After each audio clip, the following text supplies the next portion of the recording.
paz seja conosco. Na semana passada, nosso último encontro, nós estávamos analisando o conjunto de questões que compõem aquela das etapas de O Livro dos Espíritos, que nos vem apresentar a natureza das penas e gozos futuros. Kardec, juntamente com aqueles espíritos integrantes da equipe do Espírito da Verdade, foi desenvolvendo questões que buscam nos nortear acerca do futuro. A preocupação de Kardec, num primeiro momento, é destruir ideias infantis, ideias que ainda povoam o imaginário das pessoas, para nelas desenvolver a consciência da responsabilidade. Nós estamos saindo daquela ideia de que alguém vai nos salvar, vai fazer o esforço que não queremos fazer, para nos conscientizarmos de que o esforço é nosso. Nós é que precisamos mudar as nossas condutas. Não há uma outra opção. Na exata medida em que nos chega o conhecimento de que somos espíritos, advém daí então a responsabilização. O espírito traça a sua jornada evolutiva, retarda ou a acelera na medida em que se compromete com o bem. Logo, fantasias como de penas irremissíveis, castigos que durariam a eternidade, não têm sentido na exata medida em que vamos conhecendo. Pois bem, nós interrompemos o nosso estudo na altura da questão de número 971. Havíamos percorrido um bloco de questões que analisava a intervenção de Deus, e agora estamos mesmo no discurso acerca das penas e as penas futuras. Kardec havia falado do que anima os espíritos bons e do que anima os espíritos maus, para nos dizer então, no conjunto de hoje, que posturas podemos adotar, visando não experimentar na realidade espiritual sensações que possam denotar esse desconforto, essa instabilidade de arrependimento, de remorso pelo bem que deixamos de realizar.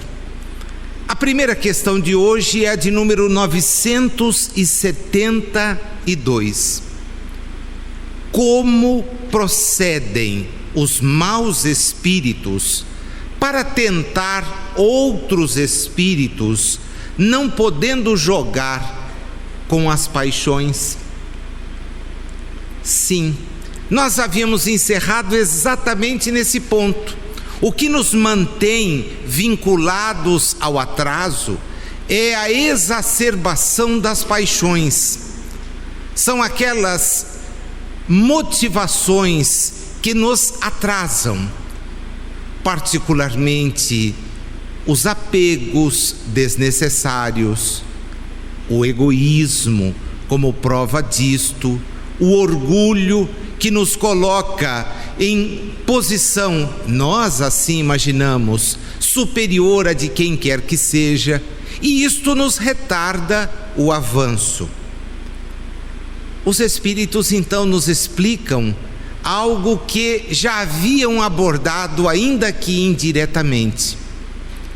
As paixões não existem em mente, elas estão no pensamento de espíritos atrasados, maus, dão pasto a esses, conduzindo suas vítimas aos lugares onde lhes ofereça o espetáculo daquelas paixões e de tudo o que as possa citar.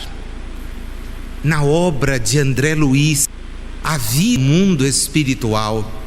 Inúmeros dos seus mentores têm a oportunidade de conduzi-lo, assim como depois a Hilário e a outros espíritos que estagiavam no mesmo departamento ou nos múltiplos departamentos da colônia Nosso Lar, exata constatação do que aqui os espíritos nos informam.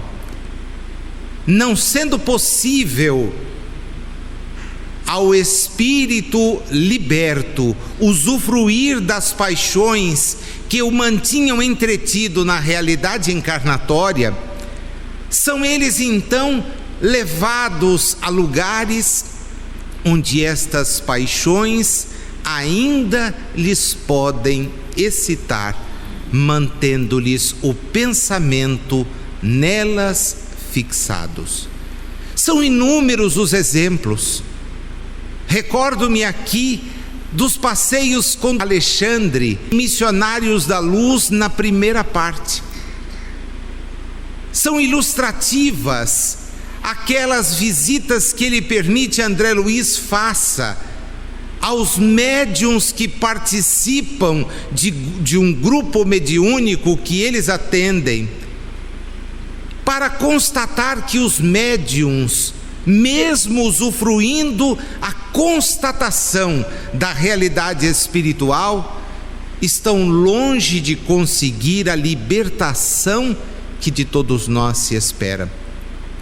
E lá estão os médiuns então, acompanhando sessões em prostíbulos, médiuns envolvidos com espíritos em bares e por aí afora, libertos do jugo material, ainda que timidamente, porque o espírito está retido na encarnação.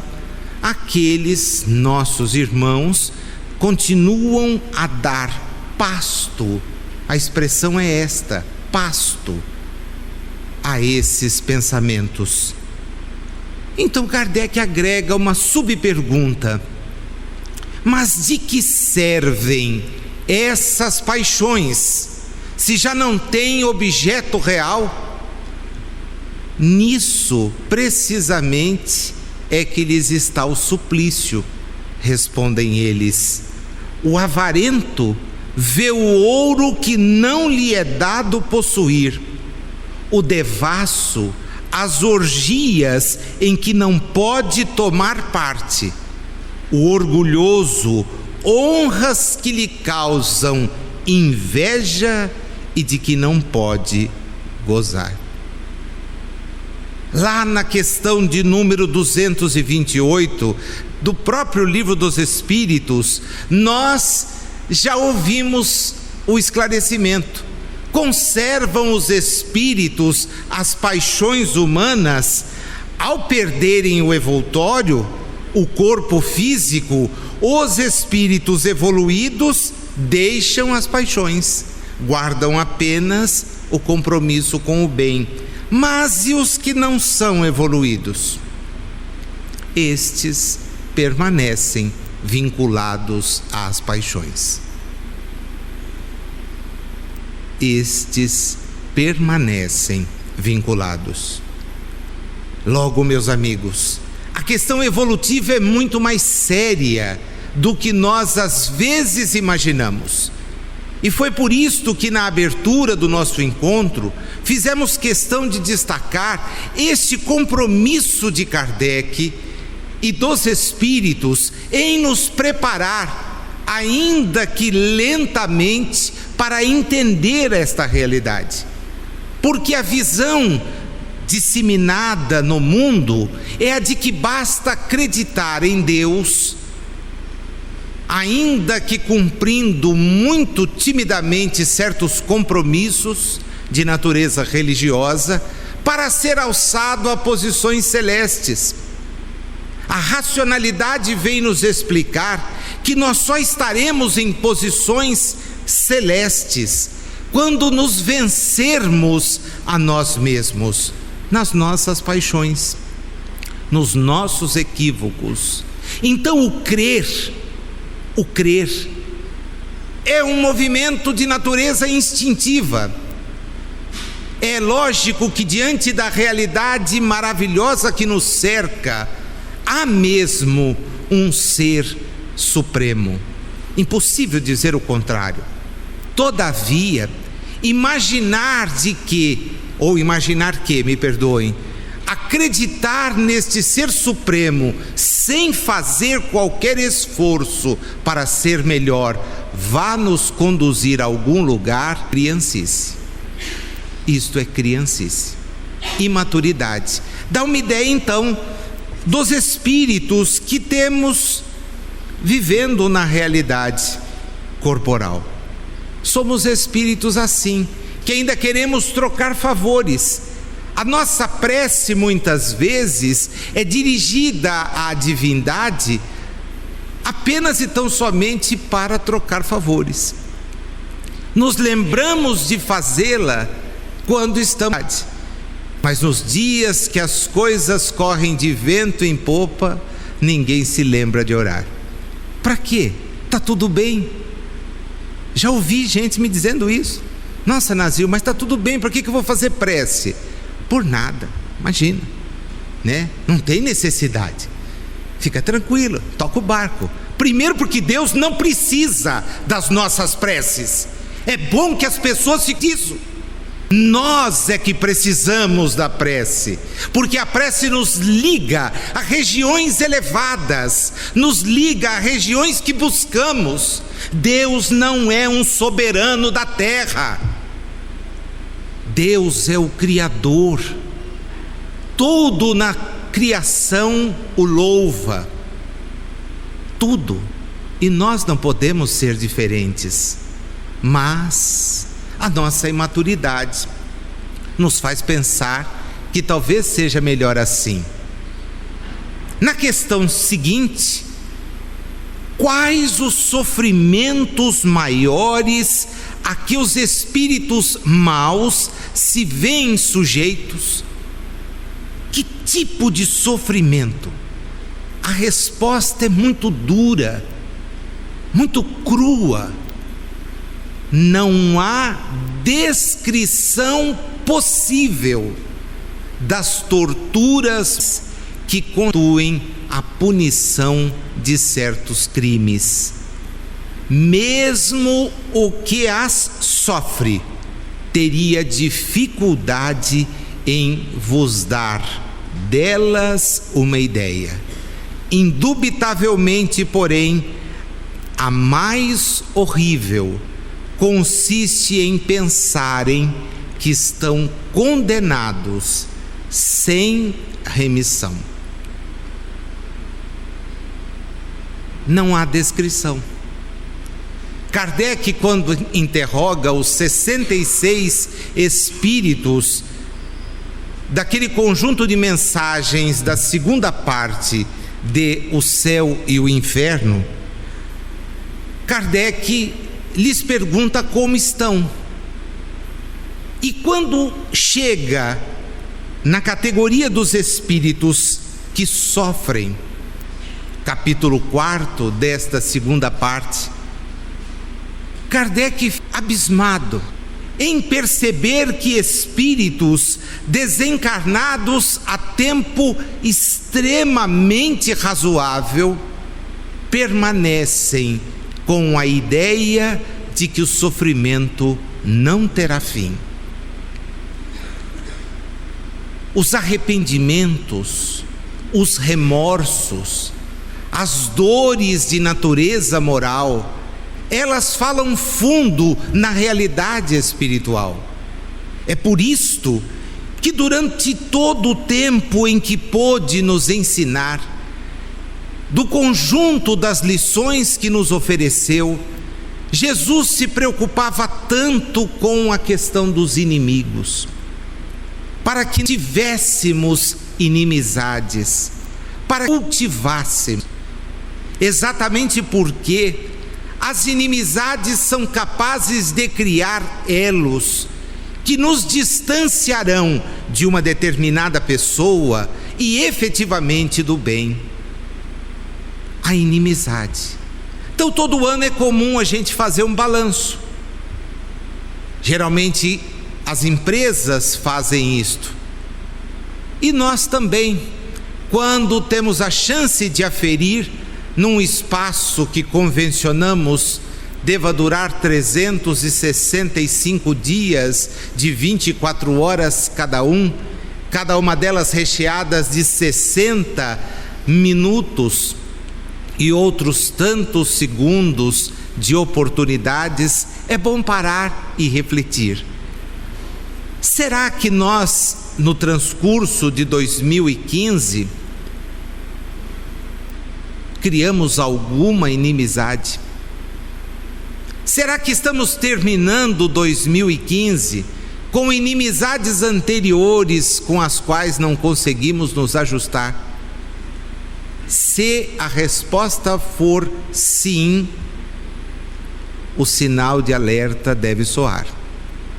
Temos que buscar corrigir isto, perdoando, estendendo as mãos. Nazil, mas e se a pessoa não quiser? O problema passa a ser dela. Da nossa parte é que não pode haver. Saibamos compreender, entender as diferenças, aceitar tais diferenças. Logo, meus amigos, o recado é claro.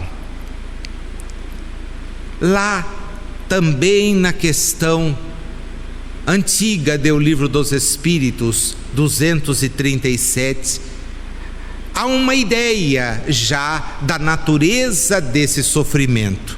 Kardec perguntava: uma vez de volta ao mundo dos espíritos, conserva a alma as percepções que tinha quando encarnada? E a resposta é curta: sim, além de outras. A inteligência se manifesta mais livremente, mas outras sensações também. Daí porque precisamos então refletir. Numa curiosidade, na 974 ele pergunta de onde vem essa ideia de um fogo eterno. Eu acho que você já ouviu isso, né? Que depois que quem é mau vai arder no fogo eterno. E muitas vezes até já se imaginou assim. Espero que não, mas de repente, né? A ideia deles, a resposta deles é clara: olha, é uma imagem, semelhantes a tantas outras que as pessoas tomam como realidade. E é evidente, olhamos um vulcão, o que vem da erupção do vulcão, lava. Pois bem, se isto vem, é fogo, é magma, e vem em forma de o calor intenso, etc. Bom, se eu sou sepultado, vou arder lá. O drama é que a gente é sepultado a 7 palmos, né? Para chegar aí tinha que ser um pouquinho mais embaixo. Então o sujeito também, mas queimaria o quê? Apenas e tão somente o corpo. A alma não. Kardec agrega: mas esse temor não produz bom resultado? E ele ouve aí, né, uma resposta que a gente teria na ponta da língua. Olha, se isto servisse de freio para qualquer pessoa, a ideia seria diferente. Mas não serve.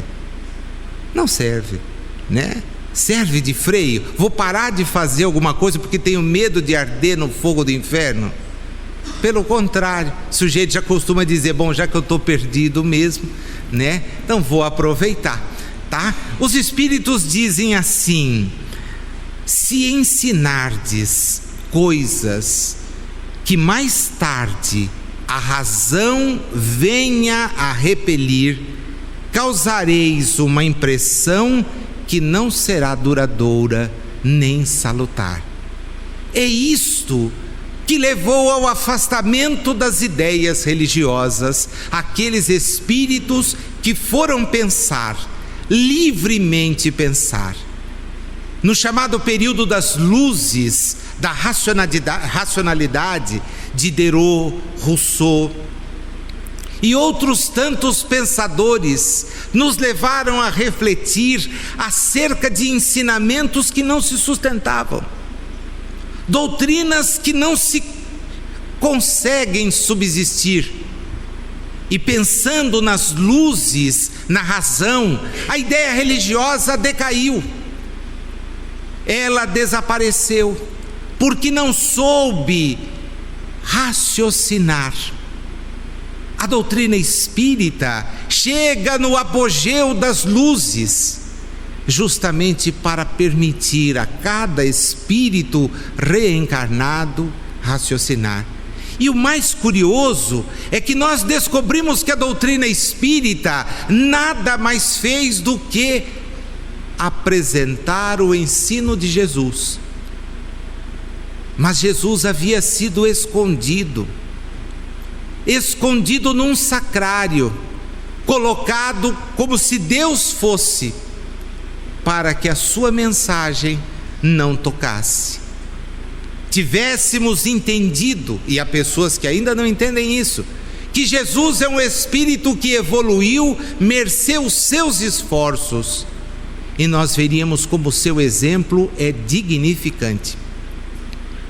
Mas ainda hoje as pessoas entoam canções falando de um menino Deus, de alguém que teve um nascimento diferente do nascimento dos demais homens, que foi concebido de forma diversa da dos demais homens, quando na verdade Jesus é um espírito como todos nós somos, com uma grande vantagem em relação a nós.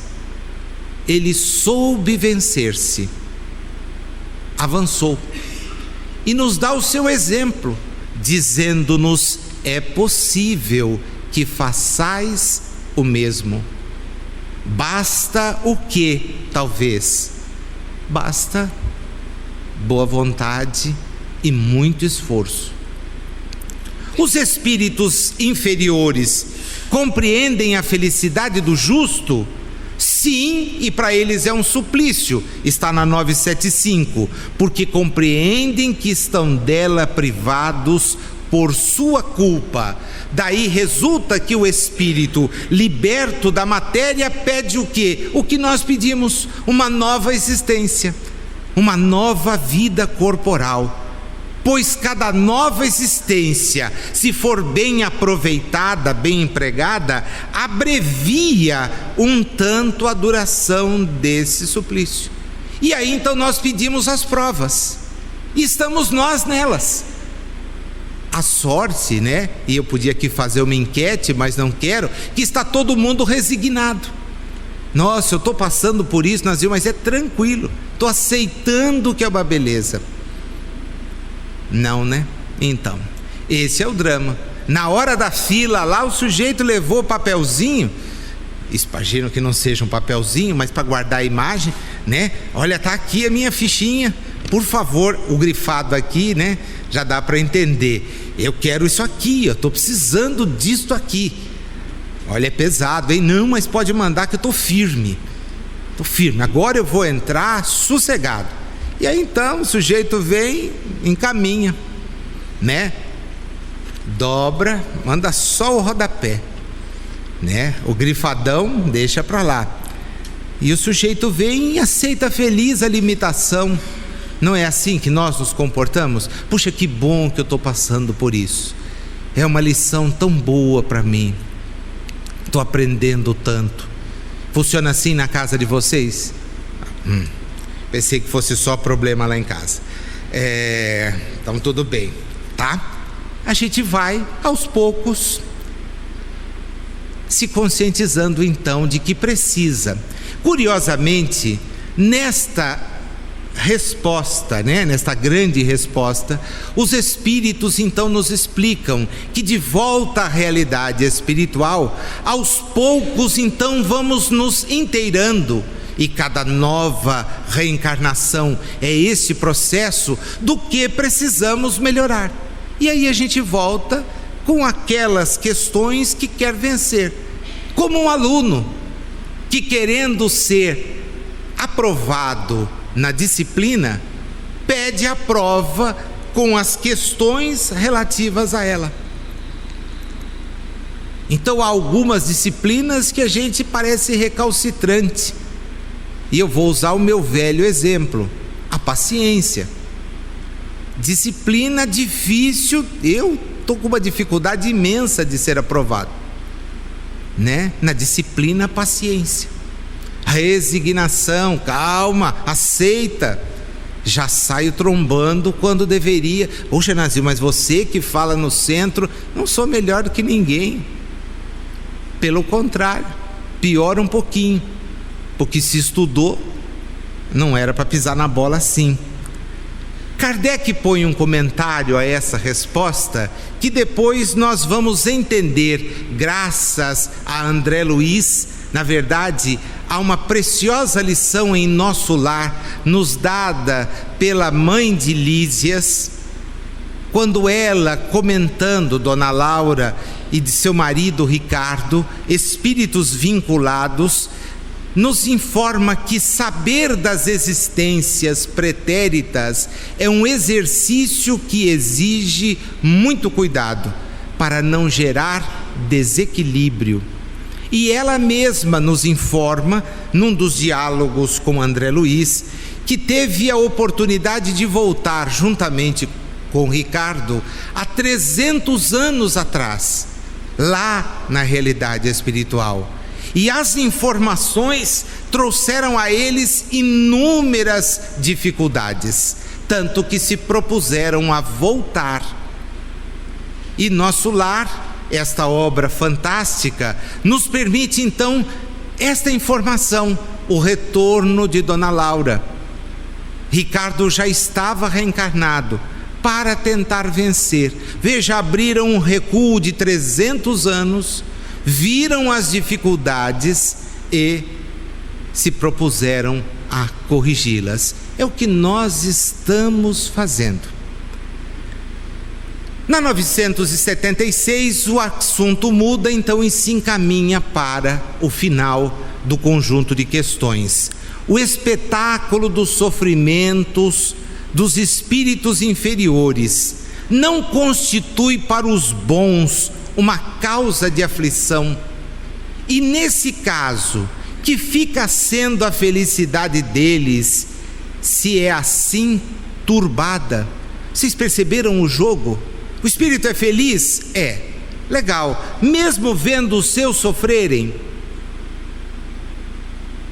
Dizem os espíritos, os bons não se afligem pelo sofrimento dos maus. Eles sabem que os maus terão um dia de libertação. O que eles fazem, e aqui é uma lição para todos nós, estendem as mãos para auxiliá-los a superar os seus sofrimentos. Essa é a ocupação deles. É por isso que vamos enxergar então os espíritos benévolos nos visitando temporariamente. Na encarnação, como diz Joana de Ângeles numa imagem lindíssima, como cometas que passam e deixam um rastro de luz a nos guiar, a nos conduzir à melhoria. Kardec não fica satisfeito e agrega uma subpergunta. Tudo bem, isso dá para entender se o espírito for estranho, indiferente, mas e aquele que foi o meu pai, por exemplo, minha mãe? Isso para ele não lhes perturba a felicidade? se não vissem esses sofrimentos, é que eles vos seriam estranhos depois da morte. Ora, a religião vos diz que as almas vos veem, mas eles consideram de outro ponto de vista os vossos sentimentos. Sabem que estes são úteis ao vosso progresso, se os suportardes com resignação. Afligem-se, portanto, muito mais com a falta de ânimo que vos retarda do que com os sofrimentos considerados em si mesmos todos passageiros. Olha a profundeza. Essa é uma daquelas questões que eu juro pararia e a gente começaria a reunião agora, né? Começamos agora e vamos falar só sobre ela. Porque os missionários da terra têm essa visão.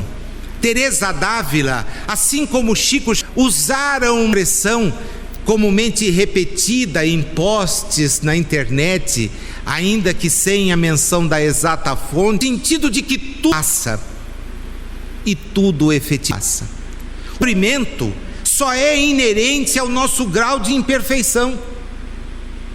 Na exata medida em que vamos nos desapegando, vamos ampliando as nossas visões, o sol deixa de ter esse destaque que ele tem, esta relevância que muitas vezes damos.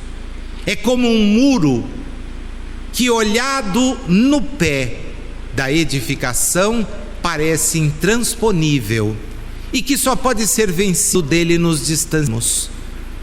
Voltamos, enxergamos e aí percebemos que era necessário superá-lo.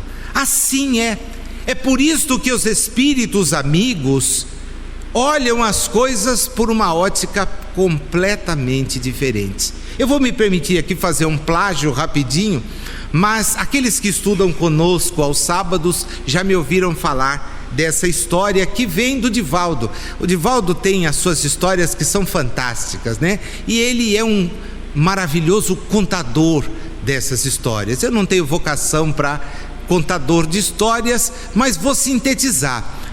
Ele diz que no começo da sua atividade mediúnica foi chamado por alguém a aplicar um passe, né, numa pessoa muito doente, e ele atendeu solícito. Chegou lá, era um senhor em estado gravíssimo de saúde. Ele entrou, consultou, teve as informações e disse: não, vou ajudar. E a mulher disse: olha, ele está mal, fica tranquila, confia. E ele estava ali aplicando o passe, preparando-se, quando vê Dr. Bezerra adentrar. Ficou duplamente feliz, né? Dr. Bezerra de Menezes ali, e diz-nos ele, era o verídico, né? Porque hoje em dia, com tantos Dr. Bezerra, já dá para desconfiar. E ele, desde aquela época, também tinha dúvida. E o Dr. Bezerra diz: vai passar. Nossa, ele falou: aí eu redobrei mesmo. Na saída disse para a senhora: amanhã eu volto, né? E a senhora vai ver como ele vai melhorar. A senhora tem certeza? Tenho certeza. Tem. No dia seguinte, ele disse que voltou lá próximo da hora e estranhou porque viu, à época, né, os defuntos eram velados em casa, e ele viu o estampado de uma cerimônia fúnebre e já chegou dolorido. Meu Deus, a mulher desencarnou. Que vai ser daquele homem? Quando entrou, evidentemente, quem estava lá desencarnado era o doente. A mulher o olhou com uma raiva. Ele diz que na hora eu já percebi, né? E ela olhou e disse: o senhor não disse que ele ia ficar melhor? Disse. Aliás, aí viu o doutor Bezerra. Quem disse foi alguém que eu não vou nem dizer para a senhora. Ele disse que ele ia ficar melhor. E o doutor Bezerra disse: ficou. Perdeu o corpo, acabou a dor, está de volta para cá. E aí ele dá aquela gargalhada, né? Na hora que conta, no horário ele pegou, fez a prece e foi embora rapidinho, temendo ser linchado no velório pela promessa. Mas ele diz assim: às vezes a melhoria que nós imaginamos não é a melhoria do espírito, e nós estamos aqui para melhorar nos melhorarmos enquanto espíritos. Não podendo os espíritos ocultar reciprocamente seus pensamentos e sendo conhecidos todos os atos da vida, dever-se-á deduzir que o culpado está perpetuamente em presença de sua vítima? Sim. Na realidade espiritual, então, os meus atos todos recobram aqueles que eu prejudiquei. A resposta é clara: não pode ser de outro modo, dilo o bom senso. E ele já pergunta: então é um castigo para o culpado essa divulgação de todos os nossos atos reprováveis e a presença constante dos que deles foram vítimas?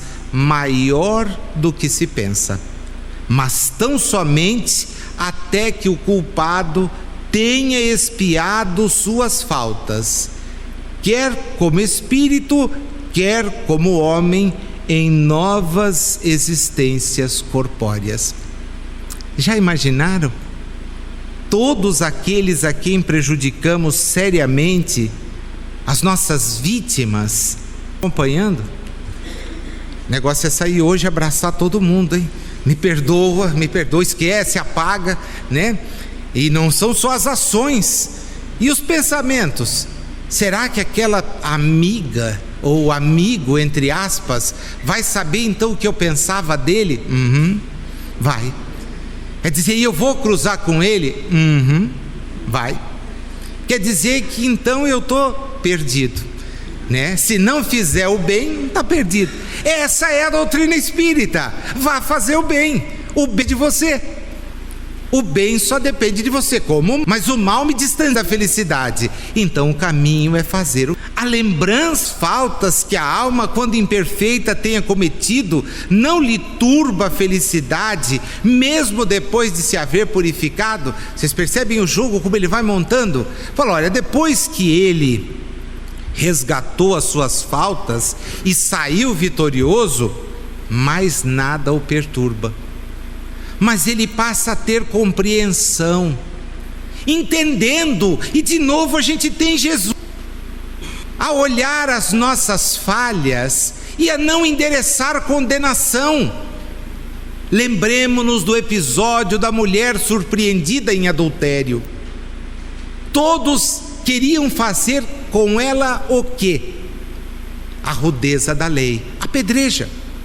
A lei era muito mais clara, aliás, é muito mais clara. O apedrejamento é dos dois, não só da mulher, dos dois. A lei é clara, mas o relato do Evangelho diz a presença dela. Jesus então faz a pergunta: se alguém aí tiver liberado, manda bala. Ele sabia que se alguém ali tivesse efetivamente liberado, agiria como ele. E qual foi sua ação? Vai e não erres mais, para que não te suceda pior. Recomeça. Então o juízo crítico é típico de espírito inferior. Aquele que, quando aponta um dedo, esquece que tem outros voltados para ele, e não deveria jamais apontar dedo algum. Deveria compreender, porque nós queremos ser compreendidos. Se queremos, não serão para a alma causa de penosa apreensão que lhe altera a felicidade as provas porque ainda tenha de passar para acabar sua purificação? Para a alma ainda maculada são. Daí vem que ela não pode gozar de felicidade perfeita, desculpem-me, senão quando esteja completamente pura. Agora, para aquela que se elevou, as provas não a fazem sofrer. Venci. O êxito de superar-se. Olha que bonito a gente descobrir isto, que vai se superar. Na 268, nós havíamos estudado lá sobre a vida espírita. Até que chegue ao estado de pureza perfeita, o espírito tem que passar constantemente por provas, e eles dizem sim, mas não da maneira como você está pensando. As provas de natureza moral, o espírito, quando se dedica, as vence com grande denodo, com muita alegria. O laço de simpatia que une os espíritos, 980, da mesma ordem, constitui para eles uma fonte de felicidade, e a resposta é óbvia, né? Os espíritos afins, que têm uma simpatia para o bem, encontram nessa união um gozo imenso. Não há aí o egoísmo. Formam no mundo inteiramente espiritual famílias pela identidade de sentimentos, consistindo nisto a felicidade espiritual.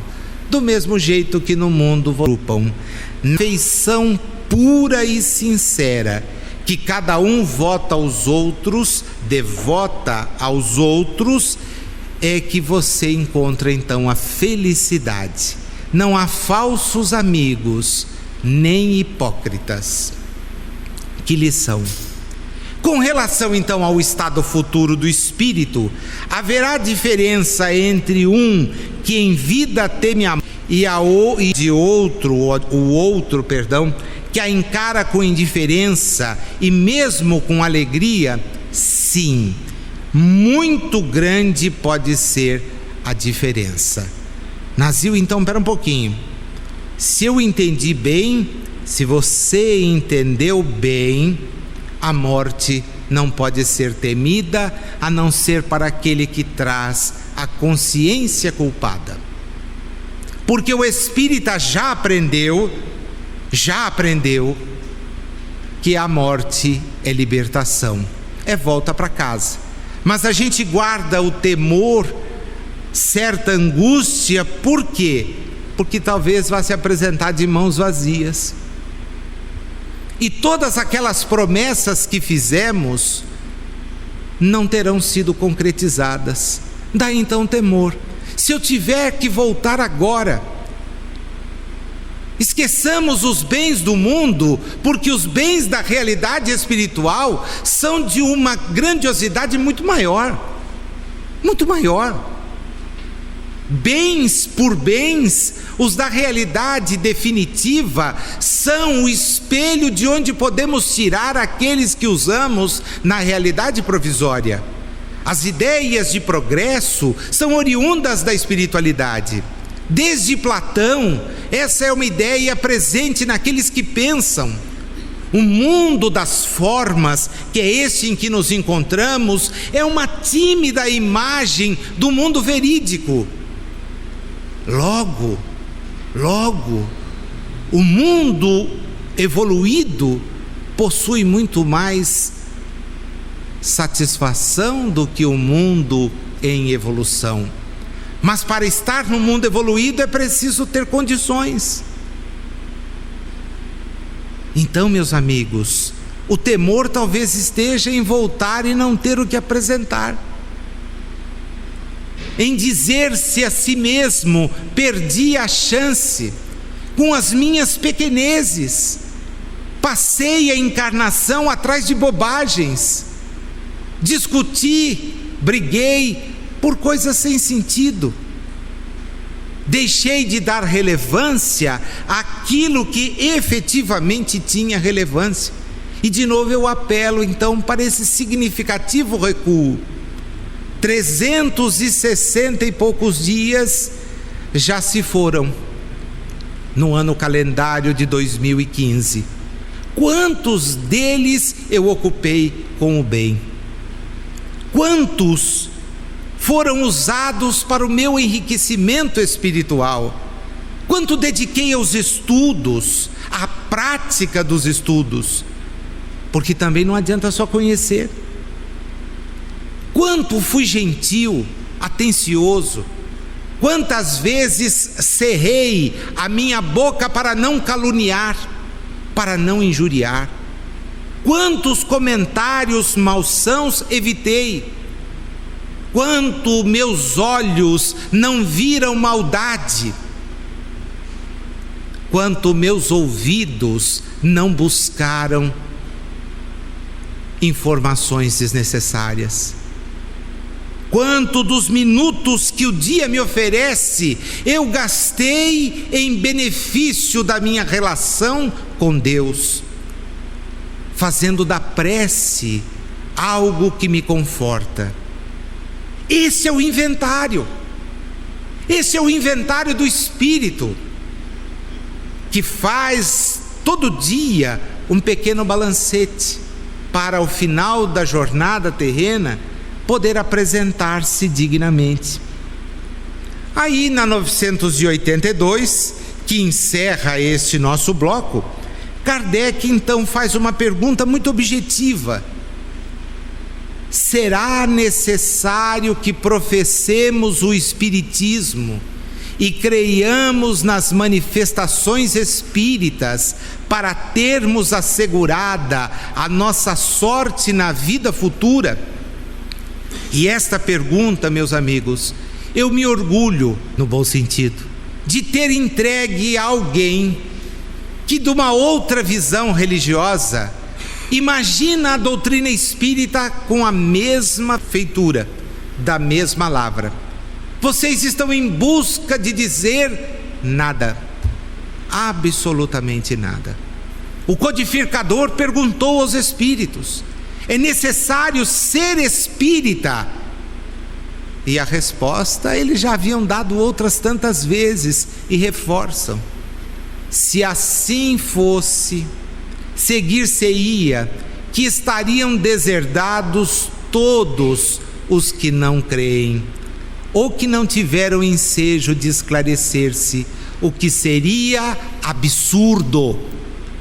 Só o bem assegura a sorte futura. Ora, o bem é sempre o bem, qualquer que seja o caminho que a ele conduza. Quando eu entreguei isso para a pessoa, e ela leu e releu, ela me disse: mas então não há necessidade de convidar as pessoas para o Espiritismo? E eu disse para ele: não. Mas todo aquele que chegar será acolhido. Nós não precisamos fazer adeptos, mas como espíritas que somos, temos que difundir a doutrina. Como espíritas que somos, temos o compromisso de conhecê-la e praticá-la. Exatamente porque eu escolhi para que nós pudéssemos encerrar. Depois eu vou fazer a leitura de um trecho de uma obra específica, mas eu gostaria de encerrar a abordagem deste tópico de questões com 2 itens extraídos aqui do céu e o inferno. Estão no capítulo 1 da segunda parte, chamada, o capítulo denominado O Passamento. A segunda parte traz-nos os exemplos, e ele começa exatamente falando do passamento, que é esta volta à realidade espiritual. São 2 tópicos, de números 14 e 15, dos quais eu tirei 2 pequenos trechos para que a gente pudesse pensar. 2 pequenos trechos.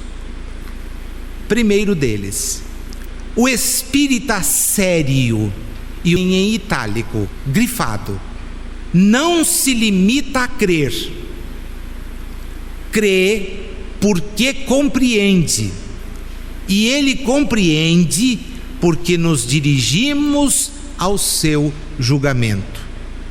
A vida futura é uma realidade que se desenrola incessantemente a seus olhos. ele a vê e a toca, por assim dizer, em todos os instantes. A dúvida não pode entrar na sua alma. E depois do item 15, o Espiritismo, sem dúvida, não é indispensável a este resultado.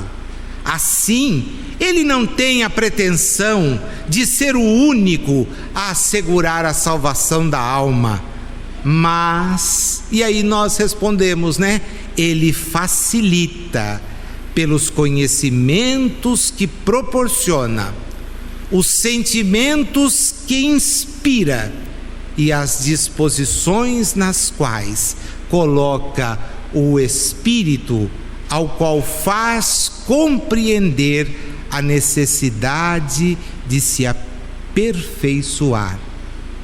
Ele dá a cada um, além disso, os meios de facilitar o desprendimento dos outros espíritos no momento em que eles deixam o seu invólucro terrestre. Essa é a mensagem clara, lúcida. Quando nos imaginam interessados em agregar multidões, desconhecem o objetivo do codificador e dos espíritos que trouxeram a mensagem. Mas, quando nos imaginamos desobrigados de fazer a parte que nos compete, aí estamos efetivamente equivocados. Não precisamos arrastar multidões, mas onde estivermos, temos que ser espíritas, a começar dentro de casa. Não precisamos convidar ninguém, mas onde estivermos, precisamos ser aquilo que Jesus recomendava aos seus seguidores: ser o sal e a luz. O sal, porque nenhuma comida tem sentido quando nela não se agrega o sal. Fica sem sabor para dizer onde estamos. Esse é o convite, um convite de uma doutrina que nos quer melhores. Lembremos-nos de Kardec nesse término, quando pergunta aos espíritos e deles recebe a resposta no sentido de que é o bem o que importa e façamos o bem. É exatamente sobre esta questão do fazer o bem que nós vamos buscar aqui então em Antônio Baduy Filho, Vivendo a Doutrina Espírita, volume 4, na psicografia de André Luiz, encerrando os comentários ao Livro dos Espíritos, a nossa reflexão final. Sintonia com o bem. Mantenha sempre a sintonia com o bem. Não odeie, acredite no amor. Não maltrate, seja gentil. Não se exalte, tenha calma. Não agrida, haja com paz. Não grite, fale educado. Não revide, desculpe o outro. Irrite, use a paciência. Não descreia, cultive a fé. Não se omita, ajude o próximo. Não se exaspere, busque esperança. Conserve seus passos no caminho do bem, a fim de que, no outro lado da vida, após a morte do corpo, você tenha a garantia de estar livre da influência dos maus espíritos.